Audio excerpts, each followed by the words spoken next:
Hi, this is Jenna, And I'm Heather. and this is Conspiracies Unlocked. And we are reading Paris Hilton, the memoir, chapter 3. And this is when shit gets juicy. Very, very, very juicy. Shit's getting real. Yeah. So she starts off with saying that she turned 14 in 1995. She loved Toy Story and Jumanji.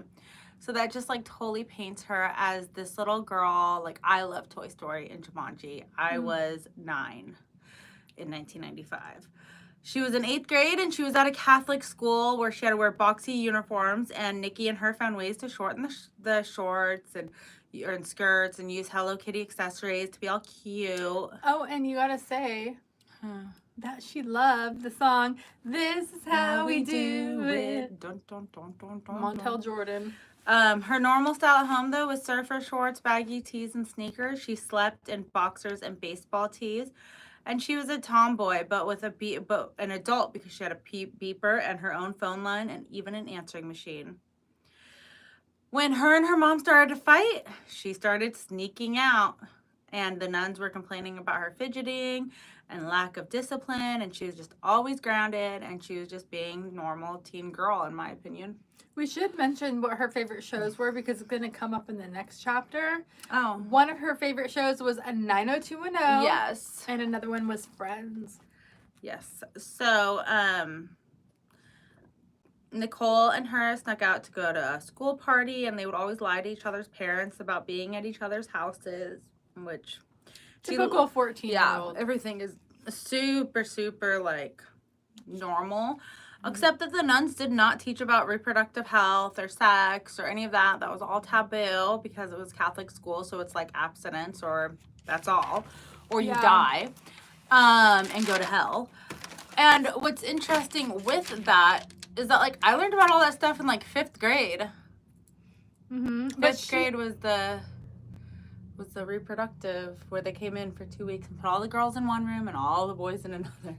So for me, when I was in school, it was in 6th grade, and the boys and girls were in the same room. Oh no! And they had a full-on like slideshow with like pictures and stuff. Like what they do on TV. Yeah, it was like that. God. And then I remember we did like 2 weeks of it. Oh yeah, it was the same for us. It was like a long thing, and it was like, oh my god. And it was like as soon as the boys that didn't already know about periods and like the menstrual cycle, that was like all they wanted to talk about. So, are you on your period? So, like just random, like after that. So weird. And I'm like, no. So weird. Do you want me to be? Like, what is your like why do you care so much? Yeah, like, we didn't have that problem because I don't think the boys ever found out until much later. They didn't go through. They were in the boys. Like, I didn't know anything about the boy stuff. Oh, no, they taught both. Yeah, no, I didn't know anything about, like... We learned about erections and semen everything. So I didn't learn about any of that until much, like, I don't even know. Probably the same way that Paris learned about her shit through 17 magazine. Yeah. I did actually learn a lot from the magazines. I think I learned the most from Real Sex that was on HBO. Oh. Do you remember that TV show? I remember the show Real Sex, yeah. It was like Real Sex number 29. And it was like a documentary, and they would do like sex. There was I just remember this one episode. They went to like a sex store, and they did a documentary on like this lady who did sex classes and was like, here's a dildo. And you can really da-da-da-da. And I'm like, what is it? We were like 12 or 13. I'm like, what are we watching? No, they brought a banana into the sex ed class to show you how to put a condom on when I was in 6th grade. No, I think that we were too young because we were in 5th, and they never did it again. There's only 1 grade difference. I know. I don't know. Mm-hmm. And then so my go-to magazines back then was I had a subscription to Mademoiselle. My mom got me a subscription to Mademoiselle, which was kind of like the teeny, like, Vogue, in a sense. Yeah. And then also I had a subscription to Cosmopolitan. Yeah, I had Cosmo 17, I think I had Teen Vogue. 17 I or had Teen Vogue. Teen Vogue. Teen Vogue was the smaller one. It was like this Mhm. big. And then I don't know, I had like all the magazines Mhm. that would come to me like all the time. Anyways, because I was never allowed to leave my house until I was like 13, 14, 15, 16. I was just stuck at home all the time. My favorite Anyways. part of the magazines was like the little quizzes to see like what your type was or like what your My favorite part was the embarrassing moments where people would write in and do like Oh, their yeah. embarrassing moments. Yeah, that was good too. Okay, so anyways, there's this teacher at her Catholic school that like all the girls loved, even like the nuns, like this boy teacher, and he comes up to her and says, "I've got a crush on you." And due to her, what? Wait a minute. We should say about the whole finest girl Okay, thing. go. Okay, so she did go to a Catholic school, but I thought it was pretty funny that in the yearbook, you know, have like the prettiest eyes, the best smile, most athletic, you know, most studious, most likely to become president or whatever. Yeah. They had the finest girl and the finest boy category, which finest, if you don't know, it just meant like the most beautiful, the most gorgeous, the most finest. And she won for the most finest girl. And then after that, it was like she had it in her, like, it kind of gave her like that confidence too, like, oh, I'm the most fine. Yeah, even though she like the already knew, best, but yeah. like, because her parents like were always gassing her up, but like she had that like I'm the finest. And then this teacher comes along and he's like gassing her up more. Yeah. Yeah. So the teacher comes up to her and says, "I've got a crush on you," and told Paris that the other girls were talking shit because they were just jealous of her. Mm-hmm.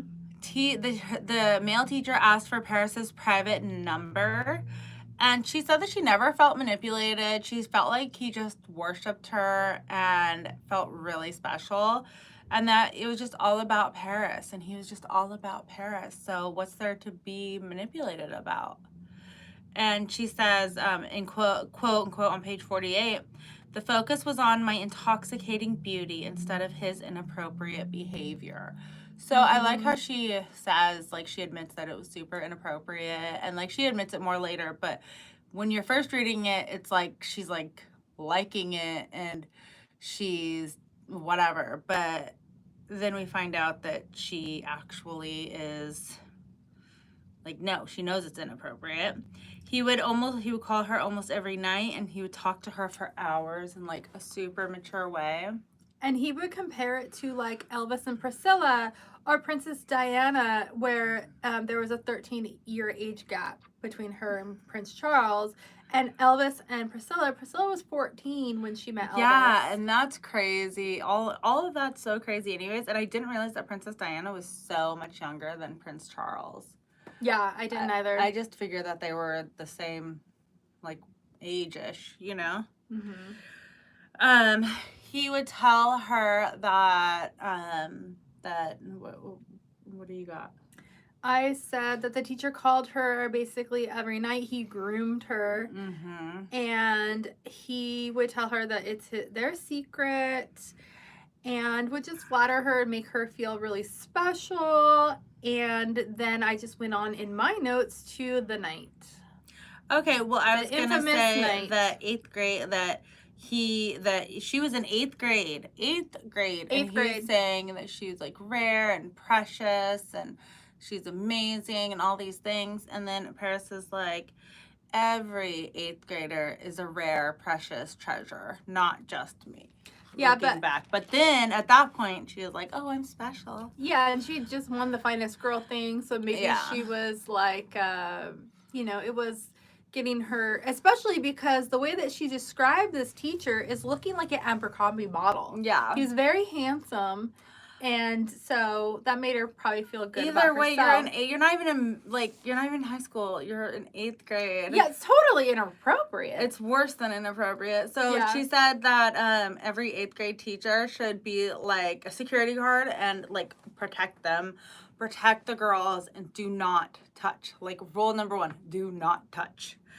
And she goes on to say that the damage can be hidden but never undone. And do you want to talk about the night? So there was a night where they were on a phone call, and he decided to take it upon himself to go over to her home where she lived with her parents. And he convinced her to sneak out of the house and go to his car. Mm-hmm. And she did. Of course.